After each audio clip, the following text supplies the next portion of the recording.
ఖాళీ చేయించి ప్రజల ఆరోగ్యం కోసం హెల్త్ కేర్ని పటిష్టం చేయాలన్న ఉద్దేశంతో ఆ రోజు ఇది 1000 పడకల సూపర్ స్పెషాలిటీ హాస్పిటల్గా దీన్ని తీర్చిదిద్దాలన్న ఉద్దేశంతో ముఖ్యమంత్రి గారు మాజీ ముఖ్యమంత్రి గారు 1200 కోట్ల రూపాయలు కేటాయించి 26 అంతస్తుల హాస్పిటల్ భవనాన్ని నిర్మిద్దామని చెప్పేసి ప్రణాళిక చేసి ఆ రోజు శంకుస్థాపన చేయడం జరిగింది.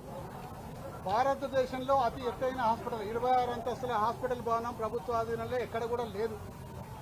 అందులో సూపర్ స్పెషాలిటీ విభాగాలంటే heart transplantation, lung transplantation, kidney transplantation, liver transplantation, ఇంకా ఇతరత్ర సూపర్ స్పెషాలిటీ సేవలన్నీ కూడా అందుబాటులో తీసుకొచ్చేసి ఈ హాస్పిటల్ నిర్మాణం చేస్తే కేవలం ఎల్బీ నగర్ నియోజకవర్గానికి కాకుండా పక్కనున్న మహేశ్వరం నియోజకవర్గం, ఇటు పక్కనున్న ఉప్పల్ నియోజకవర్గం, ఇటు వెనుక ఉన్న అంబర్పేట, మరి కల్వకుర్తి నియోజకవర్గం, మునుగోడు నియోజకవర్గం, భువనగిరి నియోజకవర్గం, ఈ నియోజకవర్గ ప్రజలకందరికీ కూడా ఇది అందుబాటులో ఉండి సేవలు అందిస్తున్న ఒక మంచి ఉద్దేశంతో ఆ రోజు 1200 కోట్ల దాంతో నిర్మించింది. ఈ నిర్మించే ప్రక్రియలో భాగంగా ఇక్కడ ఉన్న 22 ఎకరాల మార్కెట్ని దాదాపు కోయడాకు తరలించడం జరిగింది.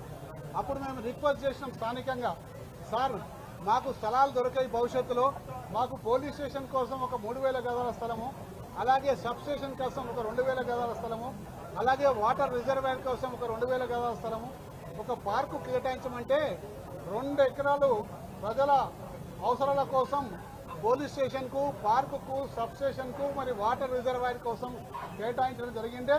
ఆ ముందర ఉన్న లెఫ్ట్ సైడ్ పోలీస్ స్టేషన్, దాని బ్యాక్ సైడ్ సబ్ స్టేషను, దాని బ్యాక్ సైడ్ మరి వాటర్ రిజర్వాయర్ కోసం అక్కడ ఒక పార్క్ కూడా దాన్ని కూడా కేటాయించడం జరిగింది. మేమున్నప్పుడే మా ప్రభుత్వం హయాంలో ముఖ్యమంత్రి గారు వచ్చి శంకుస్థాపన మరి ఆ రోజు హెల్త్ మినిస్టర్గా హరీష్ రావు గారు ఉండే, వారి ఆధ్వర్యంలో శంకుస్థాపన అయినాక మేము మా ప్రభుత్వ హయాంలో 6 అంతస్తులు ఆ రోజు నిర్మాణం చేపట్టించింది.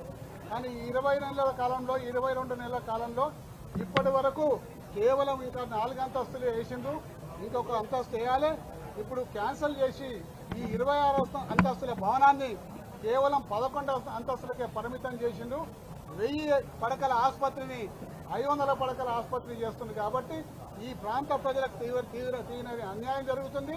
మరి అలాగే చుట్టుపక్కల ఉన్న నియోజకవర్గాలకు కూడా ఇబ్బంది జరుగుతుంది. కాబట్టి దీన్ని వెంటనే 1000 పడకల ఆసుపత్రిగా యథాస్థితిగా కొనసాగించాలని చెప్పేసి ప్రభుత్వాన్ని డిమాండ్ చేస్తూ, మీరు ఒకవేళ 1000 పడకల ఆసుపత్రిని కొనసాగించకుంటే మేము తీవ్రమైన ఆందోళన మా పార్టీ తరఫుకెళ్ళి చేస్తామని కూడా ఈ సందర్భంగా హెచ్చరించుకుంటూ ప్రభుత్వానికి విజ్ఞప్తి చేస్తా ఉన్నాం. ధన్యవాదాలు.